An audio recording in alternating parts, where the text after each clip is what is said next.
தக் லைஃப் தெரியும் லைஃப் நினைக்கிறேன்.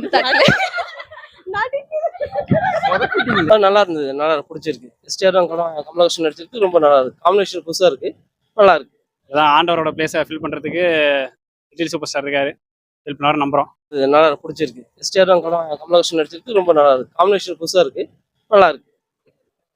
அவரோட மணிரத்னம் எல்லாரும் பார்க்க தோணும். பொன்னியின் செல்வனோட அடுத்த படைப்புன்றதுனால இதை எல்லாருமே பார்ப்பாங்கன்னு நான் நினைக்கிறேன். பெரிய கம்பேக்கா இருக்கும்னு நினைக்கிறேன் ரெண்டு பேத்துக்குமே. ஆல்ரெடி எஸ்ஆர் கம்பேக்ல தான் இருக்காரு. இல்லை ஜென்ரலாக நார்மலாக தான் சின்ன வயசுல தத்தெடுத்த மாதிரி தான் காமிச்சிருக்காங்க. நாயகன் ரேஞ்சில் வேறு இருக்கு. எந்த கெட்ட பேர மாசா இருக்கு. எந்த அளவுக்கு பார்த்தா தான் ப்ரோ தெரியும். நல்லா இருக்கும் நம்புறோம். ரொம்ப மியூசிக் டைரக்டர் ஏறாங்கன்னா ஒன்றும் சந்தோஷம் தான். உங்களுக்கு எவ்வளோ பெரிய வெற்றியா இருக்கு? மிகப்பெரிய வெற்றி அடைன்னு நினைக்கிறேன். ஏன்னா 2 ஜாம்பவான் நடிச்சிருக்காங்க. அது மட்டும் இல்லை, டைரக்டர் மணிரத்னம் சார் வேற. இன்னும் சொல்லவே வேணும், நல்லா மிகப்பெரிய வெற்றி அடைன்னு. இப்போ எங்களுக்கு ஆடியோ லான்ச் தள்ளி பண்ணுறது கொஞ்சம் வருத்தமான விஷயமா இருந்தாலும் ஜூன் 5 இன்னும் அதிகமாக எதிர்பார்க்குறோம். அந்த படம் வெற்றி வந்தால் இன்னும் தேட்டர் திரையரங்கு எல்லாமே கொண்டாட்டமாக இருக்கும்னு நினைக்கிறேன். இல்லை, அது விக்ரம் வேற சப்ஜெக்ட், இது வேற சப்ஜெக்ட், கொஞ்சம் நல்லா இருக்கும்னு நினைக்கிறேன். இது அதோட கொஞ்சம் பெட்டராக இருக்கும்னு எனக்கு தோணும்.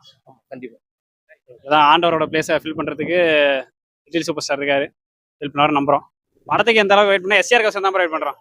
அவரோட நல்ல ஒரு பவர் பீக்கு தான் வெயிட் பண்றோம், வேற எதுவும். தக் லைஃப் நல்லா இருந்துச்சு, சூப்பரா இருந்துச்சு, செமையா இருந்துச்சு.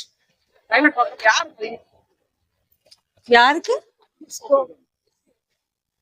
ரெண்டு பேருக்கும் ஈக்குவலா தான் இருக்க மாதிரி இருக்கு, டிஃபரன்ஸ்லாம் இல்ல.